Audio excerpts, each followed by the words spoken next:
అందరికీ వందనాలండి. అందరూ బాగున్నారు అనుకుంటున్నాను. ఇప్పటివరకు మనం దినవృత్తాంతాల మొదటి గ్రంథం 1 నుంచి 17 అధ్యాయాలు చదువుకున్నాం. ఈ 17 అధ్యాయాల్లో కూడా దావీదు వంశం గురించి, దావీదు నుండి రాబోయే మెస్సయ్య గురించి, యెరూషలేము దేవాలయం గురించి, యాజకత్వ విధుల గురించి, దావీదు గురించి, దేవాలయం గురించి చదువుకుంటూ వస్తున్నాం. ముందు అధ్యాయంలో దేవుడి మందిరాన్ని యెరూషలేముకి ఎలా తీసుకొచ్చారు, దావీదుతో దేవుడు చేసుకున్న నిబంధన, ఇవన్నీ కూడా మనం చదువుకున్నాం. ఈరోజు మనం దినవృత్తాంతాల మొదటి గ్రంథం 18వ అధ్యాయం నుండి చదువుకుంటూ వెళ్దాం. ఇది అయిన తరువాత దావీదు ఫిలిస్తీయులను జయించి వారిని లోపరిచి గాతు పట్టణమును దాని గ్రామములను ఫిలిస్తీయుల వశమున ఉండకుండా వాటిని పట్టుకొనెను. ఈ రోజంతా కూడా దావీదు సాధించిన విజయాల గురించి మనం చదువుకుంటామండి. ఇజ్రాయెల్ దేశం అనేది ఎలా వ్యాప్తి చెందింది, దావీదు ఎక్కడెక్కడ వరకు విస్తరించాడు అనేది ఈరోజు మనం చదువుకుంటాం. ఎప్పటి నుండో ఇజ్రాయెల్కి శత్రువులుగా ఉన్న ఫిలిస్తీన్ల దేశాన్ని దావీదు ఓడించాడు. అతడు మోయాబీలను జయింపగా వారు దావీదునకు కప్పము కట్టు దాసులైరి. ఫిలిస్తీన్లు, మోయాబీలు ఆ రెండు రాజ్యాల మీద గెలిచాడు. శోభా రాజైన హదదెజరు యూఫ్రటీస్ నది వరకు తన రాజ్యమును వ్యాపించుటకై బయలుదేరగా హమాతునొద్ద దావీదు అతన్ని ఓడించి అతని యొద్ద నుండి 1000 రథములను 7000 గుర్రపు రౌతులను 20,000 కాల్బలమును పట్టుకొనెను. ప్రపంచం మొత్తాన్ని సొంతం చేసుకోవాలి అన్న ఉద్దేశంతో హదదెజరు అందరి మీద యుద్ధాలు చేస్తూ వస్తున్నాడు. కాకపోతే దావీదుతో మాత్రం యుద్ధం గెలవలేకపోయాడు. ఎందుకంటే దావీదుతో దేవుడు తోడుగా ఉన్నాడు కాబట్టి. దావీదు ఆ రథములలో 100కి కావలసిన గుర్రములను ఉంచుకొని కడమ వాటన్నింటికి చీలమండల నరములను తెగవేయించెను. మొట్టమొదటి అన్ని గుర్రాలు, రథాలు అవన్నీ కూడా అవసరం లేదు ఇజ్రాయేలీలకి. ఎందుకంటే ఇజ్రాయెల్ దేశం చిన్నది కాబట్టి, ఇజ్రాయెల్ సైనికులు చిన్నవాళ్ళు కాబట్టి. దానికన్నా ముఖ్యమైన రెండో విషయం ఏంటంటే, ధర్మశాస్త్రంలో దేవుడు అత్యధికంగా గుర్రాలని, రథాలని సంపాదించుకోకూడదు, ఎక్కువ మంది సైన్యాన్ని గ్యాదర్ చేసి వాళ్ళ మీద ఆధారపడకూడదు, దేవుడి మీద ఆధారపడాలి అని ధర్మశాస్త్రంలో చెప్పాడు కాబట్టి ఆ గుర్రాలన్నింటినీ కూడా చంపట్లేదులే కానీ అవి యుద్ధానికి పనికి రాకుండా ఎప్పటికీ పరిగెత్తడం, జనాలను మోయడం, సైనికులను మోయడం అలా చేయకుండా వాటి చీలమండల నరములు అంటే కాళ్ళ దగ్గర ఉండే నరాలను కట్ చేశారని దాని అర్థం. శోభా రాజైన హదదెజరునకు సహాయము చేయవలెను అని దమస్కులోని సిరియన్లు రాగా దావీదు ఆ సిరియనుల్లో 22,000 మందిని హతము చేశాను. ఎవరెవరైతే ఆ హదదు రాజుకి సహాయం చేయాలనుకున్నారో వాళ్ళను కూడా దావీదు ఓడించాడు. తరువాత దావీదు సిరియా సంబంధమైన దమస్కులో కావలి సైన్యమును ఉంచెను. సిరియనులు దావీదునకు కప్పము కట్టు సేవకులైరి. ఎన్ని దేశాలను చేస్తున్నాడు చూడండి. ఫిలిస్తీన్లు, మోయాబీలు, శోభా దేశం, ఇప్పుడేమో సిరియా దేశం. ఈ ప్రకారము దావీదు పోయిన చోట నెల్లా యెహోవా అతనికి సహాయము చేయుచూ వచ్చాను. దావీదు మంచివాడు కాబట్టి దావీదు ఏది తలబెట్టినా కానీ దేవుడు దాంట్లో విజయాన్ని దయచేస్తూ వచ్చాడు. మరియు హదదెజరు సేవకులు పట్టుకొని ఉన్న బంగారు డాళ్లను దావీదు తీసుకొని యెరూషలేమునకు చేర్చెను. హదదెజరు యొక్క పట్టణములైన టెహ్బతులో నుండి, కూనులో నుండి దావీదు బహువిస్తారమైన ఎత్తడిని తీసుకొని వచ్చెను. దానితో సొలొమోను ఎత్తడి సముద్రమును, స్తంభములను, ఎత్తడి వస్తువులను చేయించెను. దావీదు ఇక్కడ పొందే ప్రతి విజయం కూడా తర్వాత యెరూషలేములో దేవాలయం నిర్మించడంలో ఉపయోగపడుతుంది అనడానికి ఇదొక సూచన. ఇక్కడ దావీదు ఎంతైతే సంపాదిస్తున్నాడో ఆస్తి అదంతా పెట్టుకుని సొలొమోను దేవాలయం నిర్మించాడు అని దాని అర్థం. ఈ దినవృత్తాంతాల గ్రంథం మొత్తం దావీదు గురించి, దేవాలయం గురించి, ఈ రెండింటి గురించే కదా మనం మాట్లాడుకుంటూ వస్తున్నాం. అలాగా దావీదు శోభా రాజైన హదదెజరు యొక్క సైన్యమంతటిని ఓడించిన వర్తమానము హమాతు రాజైన తోహుకు వినబడెను. ఈ హమాతు, హదదెజరు శత్రువులు. వాళ్ళ శత్రువుని చంపారు కాబట్టి తోహు ఇప్పుడు దావీదుకి సహాయం చేస్తున్నాడు అని దాని అర్థం. హదదెజరుకును తోహుకును విరోధము కలిగి ఉండెను గనక తమ శత్రువుని చంపారు కాబట్టి రాజైన దావీదు హదదెజరుతో యుద్ధము చేసి అతన్ని ఓడించినందుకై దావీదు యొక్క క్షేమము తెలుసుకొనుటకు అతనితో శుభవచనములు పలుకుటకును బంగారముతోను, వెండితోను, ఎత్తడితోనూ చేయబడిన సకల విధములైన పాత్రలను ఇచ్చి తోహు తన కుమారుడైన హదోరమును అతని యొద్దకు పంపెను. తోహు ఇప్పుడు దావీదుతో కలవాలని కోరుకుంటున్నాడు. ఎందుకంటే తన శత్రువును చంపాడు కాబట్టి కృతజ్ఞతగా. రేపొద్దున తన దేశం మీదకి రాకుండా రాజకీయంగా ఇవన్నీ కూడా ఎత్తుగడలు అని దాని అర్థం. ఈ వస్తువులను కూడా రాజైన దావీదు తాను ఎదోమీల యొద్ద నుండి, మోయాబీల యొద్ద నుండి, అమ్మోనీల యొద్ద నుండి, ఫిలిస్తీన్ల యొద్ద నుండి, అమాలేకీల యొద్ద నుండి తీసుకొని వచ్చిన వెండి బంగారములతో పాటుగా యెహోవాకు ప్రతిష్ఠించెను. మరియు సెరూయా కుమారుడైన అబీషై ఉప్పులోయలో ఎదోమీయుల్లో 18,000 మందిని హతము చేశాను. దావీదు ఎదోములో కావలి సైన్యమును ఉంచెను. ఎదోమీలందరూ అతనికి సేవకులైరి. దావీదు పోయిన చోట నెల్లా యెహోవా అతన్ని రక్షించెను. కేవలం దావీదు మాత్రమే కాదు, కాదు, దావీదు యొక్క సైనికులు కూడా, దావీదు యొక్క సైన్యం కానీ దావీదు కానీ ఏ పని తలపెట్టినా కానీ దేవుడు అందులో రక్షిస్తూ ఉన్నాడు, విజయాన్ని దయచేస్తూ ఉన్నాడు. దావీదు యొక్క విజయాలు, దావీదు యొక్క ఎదుగుదల అని దాని అర్థం. ఈ ప్రకారము దావీదు ఇజ్రాయెల్ అందరి మీదను రాజై ఉండి తన జనులందరికీ నీతి న్యాయములను జరిగించెను. కేవలం బయట యుద్ధాలే కాదు, ఇజ్రాయెల్ దేశం లోపల కూడా ప్రజలందరినీ కూడా నీతి న్యాయాలతో పాలిస్తున్నాడు. సెరూయా కుమారుడైన యోవాబు సైన్యాధిపతి అయి ఉండెను. అహీలూదు కుమారుడైన యెహోషాపాతు రాజ్యపు దస్తావేజుల మీద ఉండెను. అహీటూబు కుమారుడైన సాదోకును అబ్యాతారు కుమారుడైన అబీమెలకును యాజకులు. షవ్వ శాస్త్రి. యెహోయాదా కుమారుడైన బెనాయ కెరతీయులకును పెలతీయులకును అధిపతి అయి ఉండెను. మరియు దావీదు యొక్క కుమారులు రాజునకు సహాయకులై ఉండిరి. ఇదంతా కూడా దావీదు యొక్క మంత్రివర్గం, అతని యొక్క ప్రభుత్వంలో ఎవరెవరు ఉన్నారు అని దాని అర్థం. వీళ్ళందరినీ కూడా ముఖ్యంగా పెట్టుకుని ఇజ్రాయెల్ దేశం మొత్తాన్ని నీతి న్యాయాలతో పరిపాలిస్తున్నాడు.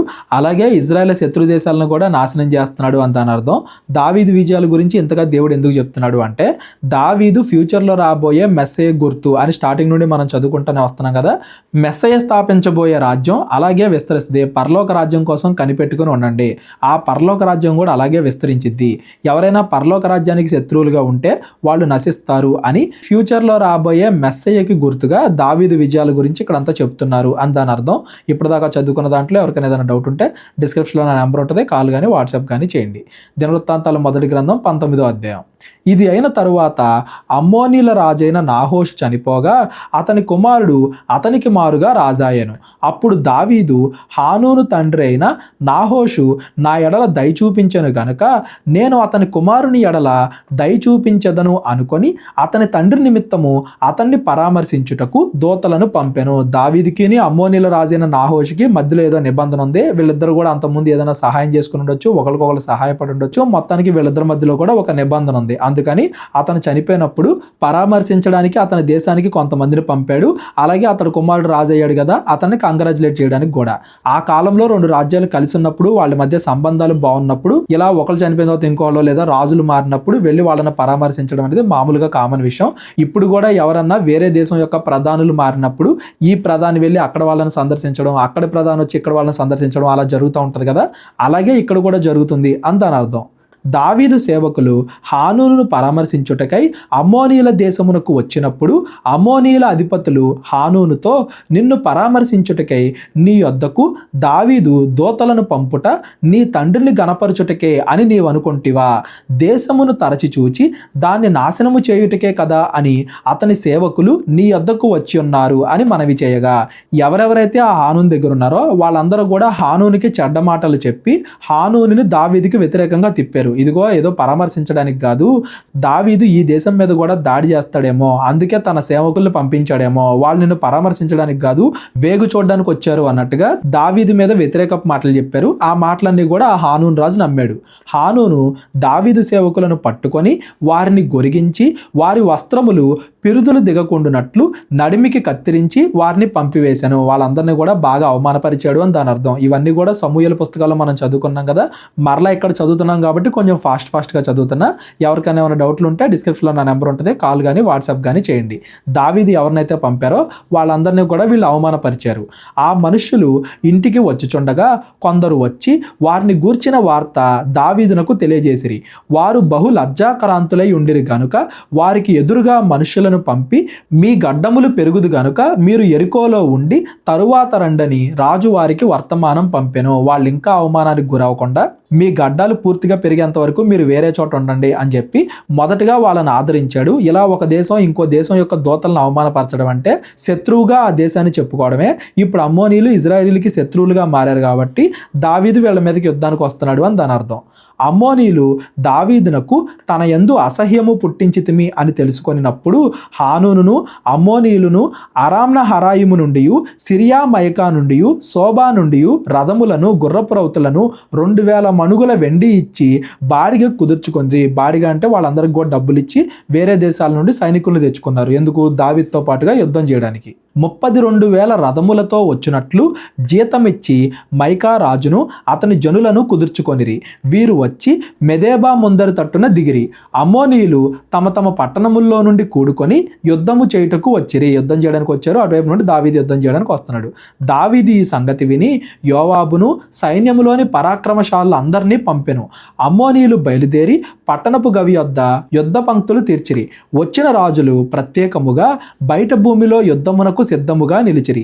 తాను 2 సైన్యముల మధ్యను చిక్కుబడి ఉండుట చూచి యోవాబు ఇజ్రాయేలీలోని శ్రేష్ఠుల్లో పరాక్రమశాలులను ఏర్పరచుకొని సిరియనులకు ఎదురుగా వారిని పంక్తులు తీర్చి కడమ జనులను అమ్మోనీయులకు ఎదురుగా వ్యూహపరిచి తన సహోదరుడైన అభిషేకి అప్పగించి ఇట్లనెను.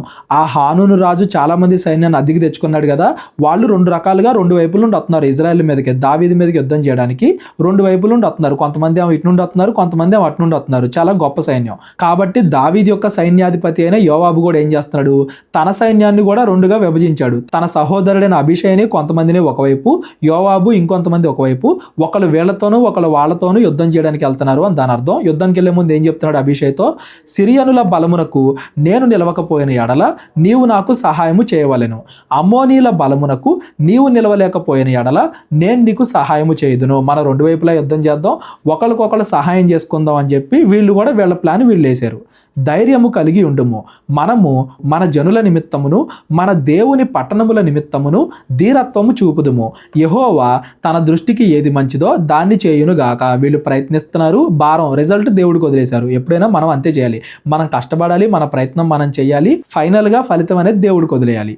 ఆ ప్రకారము యోవాబును అతనితో కూడా ఉన్న జనమును సిరియన్లతో యుద్ధము కలుపుటకై చేరిపోగా వారు నిలవలేక అతని ఎదుట నుండి తిరిగి పారిపోయి ఇజ్రాయేల్ యుద్ధంలో గెలుస్తున్నారు. సిరియన్లు తిరిగి పారిపోవుట అమ్మోనీయులు చూచినప్పుడు వారును అతని సహోదరుడైన అభిషేక్ ముందర నిలవలేక తిరిగి పారిపోయి పట్టణములో జొచ్చిరి. వీళ్ళు పారిపోతున్నారు కాబట్టి వాళ్ళు కూడా భయపడి వాళ్ళు కూడా పారిపోయారు. యోవాబు మరలి యెరూషలేమునకు వచ్చాను, అంటే యుద్ధం గెలిచారు ఇజ్రాయేల్ అని దాని అర్థం. తాము ఇజ్రాయేల్ చేతిలో ఓడిపోతుమి అని సిరియన్లు తెలుసుకొనినప్పుడు వారు దూతలను పంపి ఏటి ఆవలి సిరియన్లను పిలిపించుకొనిరి. హదదజరు యొక్క సైన్యాధిపతి అయిన షోపకు వారికి నాయకుడు ఆయను. దావీదు ఆ సంగతి తెలుసుకొని ఇజ్రాయేల్ అందరినీ సమకూర్చి యోర్దాను దాటి వారికి ఎదురుపడి వారి ఎదుట సైన్యములను వ్యూహపరిచెను. వాళ్ళు మరలా యుద్ధానికి వస్తున్నారు, మరలా అందరూ కూడా కలిశారని దావీదుకి తెలిసి ఈసారి దావీదు కూడా యుద్ధానికి వెళ్తున్నాడు. దావీదు సిరియనులకు ఎదురుగా సైన్యమును పంక్తులు తీర్చినప్పుడు వారు అతనితో యుద్ధము చేసిరి. అయితే సిరియనులు ఇజ్రాయెల్ ఎదుట నిలవలేక తిరిగి పారిపోయిరి. దావీదు సిరియనుల్లో 7,000 రధికులను 40,000 కాల్బలమును హతము చేసి సైన్యాధిపతి అయిన షోపకును చంపివేశెను. తాము ఇజ్రాయెల్ చేతిలో ఓడిపోతిమి అని హదదజరు యొక్క సేవకులు తెలుసుకొనినప్పుడు వారు దావీదుతో సమాధానపడి అతనికి సేవకులైరి. అంతటి నుండి సిరియనులు అమ్మోనీయులకు సహాయము చేయుటకు మనస్సు లేక ఉండిరి. దావీదు యొక్క విజయాలు ముందు అధ్యాయంలోను దావీదు యొక్క విజయాలే, ఈ అధ్యాయంలోను దావీదు యొక్క విజయాలే. ఇజ్రాయేల్ శత్రువులతో దావీదు ఎలా యుద్ధాలు చేస్తున్నాడు, దేవుడు దావీదుకి ఎలా తోడుండి దావీదుని గెలిపిస్తున్నాడు అనేది మనం ఇక్కడ చదువుకుంటూ వెళ్తున్నాం. ఇవన్నీ కూడా సమూయేలు గ్రంథాల్లో ఇంకా డీటెయిల్డ్గా మనం చదువుకున్నాం, ప్రతి దాని గురించి ఆలోచించాం. కాబట్టి ఇక్కడ నేను కొంచెం ఫాస్ట్గా ఎక్స్ప్లెయిన్ చేస్తున్నాను. ఎవరికైనా డౌట్ ఉంటే డిస్క్రిప్షన్లో నా నెంబర్ ఉంటుంది, కాల్ కానీ వాట్సాప్ కానీ చేయండి. దినవృత్తాంతాల మొదటి గ్రంథం 20వ అధ్యాయం. మరుసటి ఏట రాజులు యుద్ధమునకు బయలుదేరు కాలమున యోవాబు సైన్యముల్లో శూరులైన వారిని సమకూర్చి అమ్మోనీయుల దేశమును పాడు చేసి వచ్చి రబ్బాకు ముట్టడి వేశాను. తర్వాత సంవత్సరంలో కూడా మరలా యుద్ధానికి వచ్చారంట ఇజ్రాయెల్ దేశం మీదకి. వీళ్ళు కూడా యుద్ధం చేస్తున్నారు. దేవుడు ఇజ్రాయెల్ దేశాన్ని గెలిపిస్తున్నాడు. దావీదు యెరూషలేములోనే ఉండగా యోవాబు రబ్బాను ఓడించి జనులను హతము చేశాను. దావీదుకే కాదు, దావీదు యొక్క సైన్యానికి కూడా దేవుడు తోడున్నాడు. దావీదు వచ్చి వారి రాజు తల మీదనున్న కిరీటము తీసుకొనెను. దాని ఎత్తు 2 మణుగుల బంగారము, అందులో రత్నములు చెక్కి ఉండెను. దానిని దావీదు ధరించెను. కేవలం ఆ రాజును చంపడానికి రాజుగా దావీదు వచ్చాడే గాని సైన్యం మొత్తాన్ని కూడా యుద్ధంలో దేవుడు ఆల్రెడీ గెలిపించాడు అని దాని అర్థం. మరియు అతడు బహు విస్తారమైన కొల్ల సొమ్ము ఆ పట్టణంలో నుండి తీసుకొని పోయెను.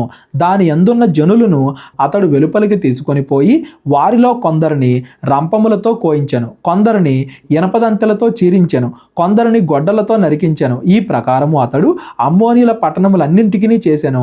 అంతట దావీదును జనులందరూ యెరూషలేమునకు తిరిగి వచ్చిరి.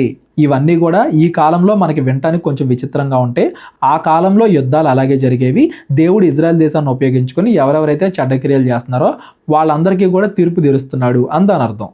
అటు తర్వాత గెజెర్లోనున్న ఫిలిస్తీన్లతో యుద్ధము కలగగా హుషాతీయుడైన సిబ్బెకై రెఫాయీముల సంతతి వాడగు సిప్పయి అను ఒకని హతము చేశాను. రెఫాయీములు అంటే గొల్యాతులాగా వీళ్ళు కూడా జైంట్స్, పెద్దవాళ్ళు అని దాని అర్థం. వాళ్ళను కూడా ఇజ్రాయెల్ సైనికులు ఓడిస్తున్నారు. అందువలన ఫిలిస్తీన్లు లొంగుబాటునకు తేబడిరి. మరలా ఫిలిస్తీన్లతో యుద్ధము జరగగా యాయీరు కుమారుడైన ఎల్హానాను గిత్తీయుడైన గొల్యాతు సహోదరుడు లహ్మీని చంపెను. వాని ఈట నేతగాని ధోని అంత పెద్దది. గొల్యాతునేమో దావీదు చంపాడు. గొల్యాతు యొక్క సహోదరుల్ని, ఆ కాలంలో గొల్యాతు లాగా జెంట్స్ లాగా ఉండే మిగతా వాళ్ళని దావీదు యొక్క సైన్యం చంపింది. ఇవన్నీ కూడా మనం సమూయేలు గ్రంథాల్లో కూడా మాట్లాడుకున్నాం, ఇంకా డీటెయిల్డ్గా మాట్లాడుకున్నాం అక్కడ. మరలా ఇవన్నీ కూడా ఇక్కడ కూడా చెప్పబడుతున్నాయి. మరలా గాతులో యుద్ధము జరిగెను. మంచి ఎత్తరియగు ఒకడు అచ్చట ఉండెను. వాని చేతికిని కాలికిని 6 చొప్పున 24 వేళ్ళు ఉండెను. వాడు రెఫాయీముల సంతతి వాడు, అంటే వీడు కూడా జైంట్. వాడు ఇజ్రాయేళ్లను దూషింపగా దావీదు సహోదరుడైన షిమ్యాకు పుట్టిన యోనాతాను వాణ్ణి చంపెను. గాతులోనున్న రెఫాయీముల సంతతి వారగు వీరు దావీదు చేతను అతని సేవకుల చేతను హతులైరి. కేవలం రాజ్యాలు సైనికులు అక్కడ మాత్రమే కాదు, ఎవరెవరైతే జైంట్స్ ఉంటారో అలాంటి వాళ్ళను కూడా ఇజ్రాయెల్ సైన్యం గెలవగలుగుతుంది. కేవలం దావీదు మాత్రమే కాదు జైంట్ని చంపింది, దావీదు యొక్క సైనికులు కూడా చంపగలుగుతున్నారు. దేవుడు దావీదుకి దావీదు యొక్క సైన్యానికి తోడుండి ఇజ్రాయెల్ దేశం మొత్తాన్ని కూడా స్థిరపరుస్తున్నాడు అని దాని అర్థం. ఈ దినవృత్తాంతాల మొదటి గ్రంథం 21వ అధ్యాయం కూడా ఈరోజు మనం చదువుకుందాం. 22 నుండి మనం రేపొద్దున చదువుకుంటూ వెళ్దాం. తరువాత సాతాను ఇజ్రాయేళ్లకు విరోధముగా లేచి ఇజ్రాయేలీలను లెక్కించుటకు దావీదును ప్రేరేపింపగా, ఈ మొదటి వచనం దగ్గర కాసేపు మనం ఆలోచించాలండి. దావీదులో ఉన్న ఒక లోపం ఇక్కడ చెప్పబడుతుంది, దావీదు చేసిన తప్పు ఇక్కడ చెప్పబడుతుంది. దావీదు ఒకానొక సమయంలో విశ్వాసంలో బలహీనపడి ఇజ్రాయేల్ అందరినీ కూడా లెక్కించాలనుకున్నాడు. సైన్యం ఎంతమంది ఉన్నారు, సైనికులు ఎంతమంది ఉన్నారు, మన యుద్ధానికి వెళ్తే గెలవగలమా అని దావీదు దేవుడి పైన కాకుండా సైన్యం పైన ఆధారపడాలి అనుకున్నాడు. విశ్వాసంలో కొంచెం బలహీనపడ్డాడు. ఈ సందర్భాన్ని ఇక్కడ ఎందుకు చెప్తున్నారు మీరు గమనించండి. 19-20 అధ్యాయాల్లో యుద్ధాలు జరిగేటప్పుడు ఆ సమయంలోనే దావీదు బషెబాతో పాపం చేశాడు. దావీదు చేసిన ఆ తప్పును కాకుండా ఈ తప్పును మాత్రం ఇక్కడ ఎందుకు చేస్తున్నారు? దీనికన్నా బషెబాతో చేసింది పెద్ద తప్పు కదా, ఉరియాని చంపించడం పెద్ద తప్పు కదా అంటే, ఈ దినవృత్తాంతాల గ్రంథం అనేది దావీదు గురించి, దావీదు నుండి రాబోయే మెస్సయ్య గురించి, యెరూషలేము మందిరం దేవాలయం గురించి, యాజకత్వం గురించి చెప్పబడుతుంది అని స్టార్టింగ్ నుండి నేను చదువుకుంటానే వచ్చా. దావీదు యొక్క లోపాలు, దావీదు యొక్క పర్సనల్ లైఫ్ మనకు కావాలి అంటే సమూయేలు గ్రంథంలో మనం చదువుకోవచ్చు అని ఈ దినవృత్తాంతాలు రాసిన వాళ్ళకి బాగా తెలుసు. ఈ దినవృత్తాంతాల గ్రంథం యొక్క ముఖ్యమైన ఉద్దేశం దావీదు యొక్క పర్సనల్ జీవితాన్ని మనకి చెప్పడం కాదు. దావీదు కాలంలో ప్రజలు ఎలా ఉన్నారు, దావీదు కాలంలో దేవాలయం ఎలా ఉంది, దావీదు కాలంలో ఆరాధన ఎలా జరిగింది అనేది చెప్పడం. ఈ 21వ అధ్యాయంలో జరుగుతున్న సంగతులు కేవలం దావీదుకో, దావీదు పర్సనల్ లైఫ్కో, దావీదు కుటుంబానికో సంబంధించినవి కాదు, ఇజ్రాయెల్ ప్రజలందరికీ సంబంధించినవి, రాజ్యానికి సంబంధించిన సంఘటన కాబట్టి ఈ తప్పుని ఇక్కడ చెప్తున్నారు. బత్షెబా ఉరియా విషయంలో చేసిన తప్పు దావీదు పర్సనల్ది కాబట్టి దాని గురించి ఇక్కడ చెప్పట్లేదు అనేది మీరు గుర్తించండి. దావీదు చేసిన ఈ తప్పు ఇజ్రాయెల్ ప్రజలందరిపైన ఎలా పడింది అనేది మనం గమనిద్దాం. దావీదు దేవుణ్ణి కాకుండా సైన్యాన్ని నమ్ముకోవాలి అని అనుకున్నాడు. ఇలాగా సాతాను దావీదు హృదయంలోనికి ప్రవేశించింది. దావీదు యోవాబును, జనుల యొక్క అధిపతులను వాళ్ళందరినీ పిలిచి మాట్లాడుతున్నాడు. ఏమని? మీరు వెళ్ళి బేర్షెబా మొదలుకొని దాను వరకు ఉండు ఇజ్రాయేళ్లను ఎంచి వారి సంఖ్య నాకు తెలియుటకై నా యొద్దకు దాన్ని తీసుకొని రండి అని ఆజ్ఞ ఇచ్చాను. ఇజ్రాయెల్ అందరిని కూడా లెక్కండి, జనాభా లెక్క. జనాభా లెక్క అంటే ముఖ్యంగా సైనికుల లెక్క. మన దగ్గర సైనికులు ఎంతమంది ఉన్నారు, మన యుద్ధానికి వెళ్ళాలన్నా వేరే వాళ్ళు యుద్ధానికి వచ్చినా కానీ సైనికులు ఎంతమంది ఉన్నారో లెక్కేయండి అని చెప్పాడు. మీరు గమనించండి, పైన ఇజ్రాయెల్ దగ్గర సైన్యం చాలా తక్కువ మంది ఉన్నారు. ఇజ్రాయెల్ కంటే గొప్ప వాళ్ళైన హదదజరు, సిరియా సైన్యం, అమ్మోనీలు, సిరియన్లు వాళ్ళందరూ కలిసి వచ్చినా కానీ అంతంత గొప్ప సైన్యాలను ఇజ్రాయెల్ గెలిచారు అంటే దేవుడు ఇజ్రాయెల్కి తోడడం వల్ల, అంతేగాని ఇజ్రాయేలీల సైనిక బలం బాగుంది అని కాదు. అలాంటిది ఇప్పుడు దావీదు దేవుడి మీద ఆధారపడకుండా సైన్యం మీద ఆధారపడుతున్నాడు. సైన్యం అందరి యొక్క లెక్కేయండి అని చెప్పాడు. అందుకు యోవాబు, రాజా నా ఏలినవాడా, యెహోవా నా జనులను ఇప్పుడున్న వారి కంటే 100 అంతలు ఎక్కువ మంది చేయునుగాక. వారందరూ నా ఏలినవాని దాసులు కారా? నా ఏలినవానికి ఈ విచారణ ఎలా? దేవుడు కావాలనుకుంటే అప్పుడు సైన్యాన్ని ఎక్కువ చేస్తాడు కదా.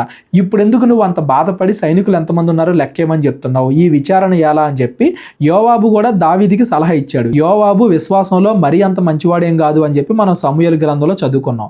యోవాబు ద్వారా చెప్పిస్తున్నప్పటికి కూడా దావీదు వినట్లేదంటే ఈ సమయంలో యోవాబు కంటే దావీదు యొక్క విశ్వాసం తక్కువగా ఉంది దేవుడి పైన అని దాని అర్థం. దానివల్ల ఫలితం ఏం జరుగుతుందో చదువుకుంటూ వెళ్దాం. ఇది జరగవలసిన హేతువేమి? జరిగిన ఎడల ఇజ్రాయేళ్లకు శిక్ష కలుగును అని మనవి చేశాను. దేవుడు చేయొద్దు అన్నాడు కదా, అయినా కానీ మనం ఎందుకు చేయాలి అని చెప్పి యోవాబు హెచ్చరించాడు దావీదుని. అయినా కానీ దావీదు వినట్లా. అయినను యోవాబు మాట చెల్లక రాజు మాటయే చెల్లును గనుక యోవాబు ఇజ్రాయెల్ దేశం అంతటా సంచరించి తిరిగి యెరూషలేముకు వచ్చి జనుల సంఖ్య వెరసి దావీదునకు అప్పగించెను. మొత్తం జనాభా లెక్క వేశారు. ఇజ్రాయెల్ అందరిలో కత్తిదూయువారు 11 లక్షల మందియు, యూదావారిలో కత్తిదూయువారు 4,70,000 మందియు సంఖ్యకు వచ్చిరి. రాజు మాట యోవాబునకు అసహ్యముగా ఉండెను గనుక అతడు లేవి బెన్యామీను గోత్రికుల సంబంధులను ఆ సంఖ్యలో చేర్చలేదు. దావీదు చెప్పిన దాన్ని పూర్తిగా నెరవేర్చలేదు యోవాబు. అయినప్పటికీ మిగతా గోత్రాల లెక్కంతా కూడా దావీదుకి అప్పగించాడు.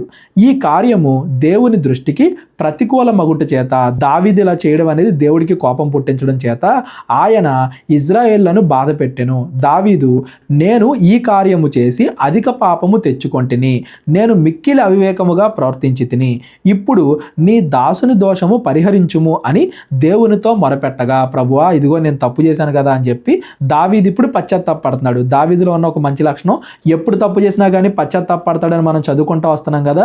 ఎప్పుడైతే దావీదు చేసిన తప్పు దేవుడు దావీదుకి తెలియజేశాడో, ఇలా ఇజ్రాయెల్ అందరూ కూడా చనిపోతారని తెలియజేశారో, అప్పుడు దావీదు పశ్చాత్తాపడుతున్నాడు. నేను తప్పు చేశాను, ఇజ్రాయెల్ అందరినీ కూడా శిక్షించుకో అని దావీదు పశ్చాత్తాపడుతున్నాడు అని దాని అర్థం. మరి దావీదు తప్పు చేస్తే దేవుడు ఇజ్రాయెల్ ఎందుకు శిక్షిస్తున్నాడు? దావీదుని కదా శిక్షించాలి అని కూడా మీకు క్వశ్చన్ రావచ్చు. దీని గురించి కూడా నేను సమూయేలు గ్రంథంలో ఎక్స్ప్లెయిన్ చేశాను. ఆ కాలంలో ఇజ్రాయేలీలకి దేవుడు తీర్పు తీరుస్తున్నాడు. దానికి దావీదు తీసుకున్న ఈ నిర్ణయం కూడా ఒక కారణం. అంతేగాని కేవలం దావీదు తీసుకున్న నిర్ణయం వల్లే దేవుడు ఇజ్రాయెల్ని శిక్షిస్తున్నాడు అని కాదు. ఒకవేళ దీని గురించి కూడా ఎవరికైనా డౌట్ ఉంటే డిస్క్రిప్షన్లో నా నెంబర్ ఉంటుంది, కాల్ కానీ వాట్సాప్ కానీ చేయండి, చదువుకుంటూ వెళ్దాం.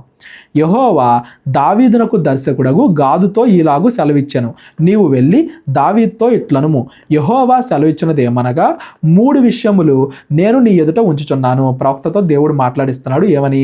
దావీదుకి 3 ఆప్షన్స్ ఇస్తున్నాడు, 3 అవకాశాలు, ఏది కావాలో ఎంచుకో. వాటిలో ఒక దానిని నీవు కోరుకొని ఎడల దాన్ని నీకు దయచేయుదును. కావున గాదు దావీదుని వద్దకు వచ్చి ఇట్లా, నేను దేవుడిచ్చిన 3 ఆప్షన్లు ఏంటి? 3 ఏండ్ల పాటు కరువు కలుగుట, 3 నెలల పాటు నీ శత్రువులు కత్తి దూసి నిన్ను తరుముగా నీవు వారి ఎదుట నిలవలేక నశించిపోవుట, 3 దినముల పాటు దేశమందు యెహోవా కత్తి అనగా తెగులు నిలుచుట చేత యెహోవా దూత ఇజ్రాయెల్ దేశమంతటా నాశనము కలుగుచేయుట అను వాటిలో ఒక దానిని నీవు కోరుకొనుము అని యెహోవా సెలవిచ్చుచున్నాడు. 3 ఆప్షన్స్. ఏంటా 3 ఆప్షన్స్? 1 3 సంవత్సరాల పాటు కరువు, 2 3 నెలల పాటు ఇజ్రాయెల్ శత్రువులు వచ్చి ఇజ్రాయెల్ మీద దాడి చేస్తారు. అంటే పైన మనం మాట్లాడుకున్నాం కదా, ఆ రాజ్యాలన్నీ వచ్చి ఇజ్రాయెల్ మీద దాడి చేయడం, యుద్ధం చేయడం, 3 నెలల పాటు యుద్ధం చేయడం, దావీదేమో దాక్కోవడం. 3 నెలల పాటు యుద్ధం, 3 రోజుల పాటు దేవుడు ఒక తెగులు రప్పిస్తాడు, దానివల్ల ఇజ్రాయెల్ బాధపడతారు. ఎందులైనా కానీ ఇజ్రాయెల్ ప్రజలు చనిపోతారు. 3 సంవత్సరాల 3 నెలల 3 రోజుల ఏదో నువ్వే తెలుసుకో. దేవుడి చేతిలో పడ్డం ఇష్టమా, ఇజ్రాయెల్ శత్రువుల సైన్యం చేతిలో పడ్డం ఇష్టమా, లేదంటే కరువు చేతిలో పడ్డం ఇష్టమా, నువ్వే కోరుకో అని చెప్పి దేవుడు ఆప్షన్ ఇచ్చాడు. ఎందుకంటే దావీదు హృదయం మనకి తెలియబడ్డానికి. కావున నన్ను పంపిన వానికి నేను ఏమి ప్రత్యుత్తరం ఇవ్వవలెనో దాన్ని యోచించుము. ప్రవక్త అడుగుతున్నాడు, దావీదా ఏదోటి కోరుకో, నేను దేవుడికి చెప్తాను అని. అందుకు దావీదు, నేను మిక్కిలి ఇరుకులో చిక్కి ఉన్నాను, యెహోవా మహాకృపగలవాడు, నేను మనుషుల చేతిలో పడక ఆయన చేతిలోనే పడుదునుగాక అని గాదుతో అనెను. మనుషుల చేతిలో ఎందుకు? దేవుడే కదా అందరికీ న్యాయంగా తీర్పు తీరుస్తాడు. ఏది మంచిదో ఏది కాదో, ఎవరు చనిపోవాలో ఎవరు చనిపోకూడదో, ఎవరికి తీర్పు తీర్చాలో దేవుడు తెలుసు. కాబట్టి మనుషుల చేతిలో పడ్డం కన్నా దేవుడి చేతిలో పడ్డమే మంచిది. దేవుడు మంచివాడు, కృపగలిగిన వాడు కాబట్టి దేవుడే క్షమిస్తాడు, దేవుడే శిక్షిస్తాడు అన్నట్టుగా దేవుడి చేతిలోనే పడ్డం బెటర్ అని గాదుతో చెప్పాడు. కావున యెహోవా ఇజ్రాయేళ్ల మీదకి తెగులు పంపగా ఇజ్రాయేలీల్లో 70,000 మంది చచ్చిరి. యెరూషలేమును నాశనము చేయుటకై దేవుడు ఒక దూతను పంపెను. అతడు నాశనము చేయబోచుండగా యెహోవా చూసి ఆ చేటు విషయమై సంతాపము నొంది నాశనము చేయు దూతతో, చాలును, ఇప్పుడు నీ చెయ్యి ఆపుమని సెలవీయగా ఆ దూత యోబూసీయుడైన వర్ణాను కళ్ళమునొద్ద నిలిచెను. దావీదు కూడా ఒక పక్కన ప్రార్థన చేస్తున్నాడు. దేవుడు కూడా ఎంతమందికి తీర్పు తీర్చాలనుకున్నాడో అంతమందికి తీర్పు తీర్చాడు. మిగిలిన వాళ్ళందరినీ కూడా దేవుడు క్షమించి వాళ్ళకి ఇంకా అవకాశాలు ఇస్తూ దేవుడు అక్కడతో వదిలిపెట్టాడు అని దాని అర్థం. వీటన్నింటి గురించి కూడా సమూయేలు గ్రంథంలో ఇంకా డీటెయిల్గా చెప్పాను. ఒకవేళ ఎవరికైనా ఏదైనా డౌట్ ఉంటే డిస్క్రిప్షన్లో నా నెంబర్ ఉంటుంది, కాల్ కానీ వాట్సాప్ కానీ చేయండి. దావీదు కనులెత్తి చూడగా భూమి ఆకాశముల మధ్యను నిలుచుచు వరదీసిన కత్తి చేత పట్టుకొని దానిని యెరూషలేము మీద చాపిన యెహోవా దూత కనబడెను. అప్పుడు దావీదును పెద్దలను గోనె పట్టలు కప్పుకొనిన వారై సాష్టాంగపడగా దావీదు, జనులను ఎంచమని ఆజ్ఞ ఇచ్చిన వాడను నేనే కదా, పాపము చేసి చెడుతనము జరిగించిన వాడను నేనే కదా, గొర్రెల వంటి వారగు వీరేమి చేసితిరి, నా దేవుడైన యెహోవా బాధపెట్టు నీ చెయ్యి నీ జనుల మీద ఉండకుండా నా మీదను నా తండ్రి ఇంటి వారి మీదను ఉండనిమ్మని దేవుడితో మనవి చేశాను. దావీదు యొక్క హృదయం అంతకుముందేమో దేవుడు క్షమించేవాడు కాబట్టి దేవుడి చేతిలో పడ్డమే బెటర్ అని, ఇంకా దేవుడు జనాలందరికీ కూడా తీర్పు తీరుస్తుండేసరికి ప్రభువా వాళ్ళందరూ చనిపోవడం కంటే నేనే చనిపోవడం బెటరు, నన్ను నా ఇంటి వారిని చంపు గాని వాళ్ళని చంపకు అని తన విశ్వాస హృదయాన్ని మరలా దేవుని ఎదుట బయలుపెడుతున్నాడు. దావీదు యొక్క ఈ హృదయం తెలియాలి, దావీదు యొక్క ఈ పాపం తెలియాలి, ఇజ్రాయెల్కి దేవుడు తీర్చిన తీర్పు తెలియాలి అనే ఉద్దేశంతో ఈ అధ్యాయం అంతా కూడా ఇలా రాయబడింది. యోబూసీయుడైన వర్నాను కళ్ళమందు యెహోవాకు ఒక బలిపీఠమును కట్టించుటకై దావీదు అచటికి వెళ్ళవలెనని దావీదునకు ఆజ్ఞ ఇమ్మని యెహోవా దూత గాదునకు సెలవీయగా యెహోవా నామమున గాదు పలికిన మాట ప్రకారము దావీదు వెళ్ళెను. వర్నాను అప్పుడు గోధుమలను నూర్చుచూ ఉండెను. అతడు వెనుకకు తిరిగి దూతను చూచినప్పుడు అతడును అతనితో కూడా ఉన్న అతని 4 కుమారులను దాగుకొనిరి. దావీదు వర్నాను దగ్గరకు వచ్చినప్పుడు వర్నాను దావీదును చూచి కళ్ళములో నుండి వెలుపలికి వచ్చి తల నేల మట్టుకు వచ్చి దావీదునకు నమస్కారము చేసెను. ఈ తెగులు జనములను విడిచిపోవునట్లుగా ఈ కళ్ళపు ప్రదేశమందు నేను యెహోవాకు ఒక బలిపీఠమును కట్టించుటకై దానిని నాకు తగిన క్రయమునకు ఇమ్మని దావీదు వర్నానుతో అనగా, అదంతా కూడా ఎలా ఆగింది, ఆ తెగులు ఎప్పుడు ఆగింది, ఎలా ఆగింది అనే దాన్ని కింద వివరించుకుంటా వస్తున్నారు. ఆ వర్నాను దగ్గరే ఎలా ఆగింది అంటే దావీదు అక్కడికి వెళ్ళి బలిపీఠం కట్టించి అక్కడ దేవుడికి బలు అర్పిస్తున్నాడు అని దాని అర్థం. వర్నాను రాజైన నా ఏలిన వాడు దాన్ని తీసుకొని తన దృష్టికి అనుకూలమైనట్టు చేయునుగాక. ఈ పరిస్థితులు అడుగుతున్నావేంటి, నీకు ఎంత కావాలో అంత తీసుకో ల్యాండ్ అంటున్నాడు. ఇదిగో దహన బలులకు ఎద్దులు, కట్టెలకై నురిపిడి సామాగ్రి, నైవేద్యములకు గోధుమ పిండి ఇదంతయు నేను ఇచ్చేదను అని దావీదుతో అనెను. ఇవన్నీ కూడా ఉచితంగానే తీసుకో అని వర్నాన్ అన్నాడు. రాజైన దావీదు, అట్లు కాదు, నేను నీ సొత్తును ఊరక తీసుకొని యెహోవాకు దహన బలులను అర్పించను, న్యాయమైన క్రయధనమునిచ్చి దాన్ని తీసుకొందును అని వర్నానుతో చెప్పి, దీని గురించి కూడా సమూయేలు గ్రంథంలో నేను క్లియర్గా ఎక్స్ప్లెయిన్ చేశాను. బలి అవడం, దాని వెనకాల ఉండే భావం మనకు తెలిస్తేనే, దాని బాధ మనకు తెలిస్తేనే అప్పుడు మాత్రమే నిజంగా మనలో పశ్చాత్తాపం కలుగుతుంది, అప్పుడు మాత్రమే దానికి అర్థం ఉంటుంది అని నేను అక్కడ సమూయేలు గ్రంథంలో ఎక్స్ప్లెయిన్ చేశాను. ఉచితంగా ఇస్తే ఆ బలికి విలువే ఉంటుంది, నేను న్యాయంగా నీ దగ్గర కొనే బలిగా అర్పిస్తాను అని చెప్పి ఆ భూమికి 600 తులముల బంగారమును అతనికి ఇచ్చెను. పిమ్మట అతడు యెహోవాకు అచట ఆ బలిపీఠమును కట్టించి దహన బలులను సమాధాన బలులను అర్పించి యెహోవాకు మొరపెట్టగా ఆయన ఆకాశములో నుండి దహన బలిపీఠం మీదికి అగ్ని వలన అతనికి ప్రత్యుత్తరం ఇచ్చెను. యెహోవా దూతకు ఆజ్ఞాపింపగా అతడు తన కత్తిని మరలా వరలో వేసెను. పైన చదువుకున్నాం కదా అక్కడ ఆగిపోయింది అని చెప్పి, అంతమంది చనిపోయిన తర్వాత అది ఎలా ఆగింది అనేది ఇప్పటిదాకా మనం చదువుకుంటా వచ్చాం. మన మీద కూడా దేవుడి ఉగ్రత అనేది వస్తుంటే యేసుక్రీస్తు వారు తానే బలిగా చనిపోయి దేవుడి ఉగ్రత మన మీద పడకుండా యేసుక్రీస్తు వారు రక్షణగా నిలిచారు. యేసుక్రీస్తు వారి వలన మనందరం కూడా ఇంకా దేవుడి ఉగ్రతను అనుభవించట్లేదు అనే యేసుక్రీస్తు వారి గురించిన భావాన్ని కూడా ఈ విషయం ద్వారా మనం గమనించాలి. యోబూసీయుడైన వర్నాను కళ్ళమందు యెహోవా తనకు ప్రత్యుత్తరమిచ్చెను అని దావీదు తెలుసుకొని అచ్చటనే బలి అర్పించెను.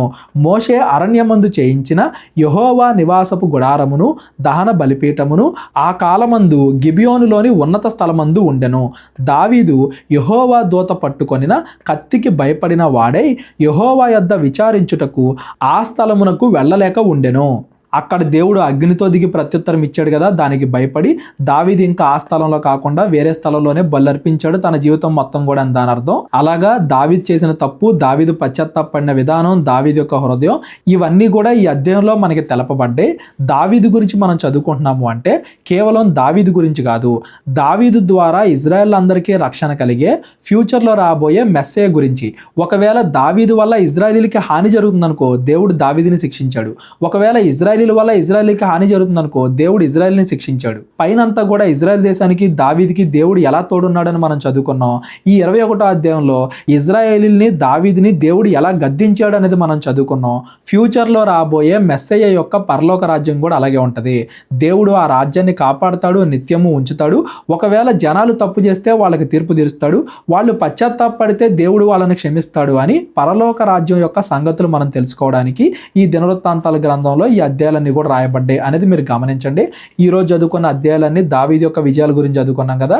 రేపటి నుండి అంటే 22వ అధ్యాయం నుండి యెరూషలేము మందిర నిర్మాణానికి దావీదు ఏమేం చేశాడు, యెరూషలేము మందిర నిర్మాణం గురించి దావీదు ఏం ఆలోచించాడు అనే విషయాలు రేపొద్దున మనం చదువుకుంటూ వెళ్దాం. దానికోసం ఎలా సిద్ధపరిచాడు అవన్నీ కూడా రేపొద్దున మనం చదువుకుందాం. ఈ రోజు చదువుకున్న దాంట్లో ఎవరికైనా డౌట్స్ ఉంటే డిస్క్రిప్షన్లో నా నెంబర్ ఉంటుంది, కాల్ కానీ వాట్సాప్ కానీ చేయండి. మా పరిచర్య గురించి ప్రార్థించండి, నా ఆరోగ్యం గురించి ప్రార్థించండి. ఎవరికైనా కానీ ప్రేరేపణ కలిగితే మీ కానుకల ద్వారా మమ్మల్ని బలపరచండి. దేవుడు మిమ్మల్ని అందరినీ కూడా దీవించి ఆశీర్వదించునుగాక. మరలా రేపొద్దున కలుద్దాం. అందరికీ వందనాలు. అందరికీ వందనాలండి.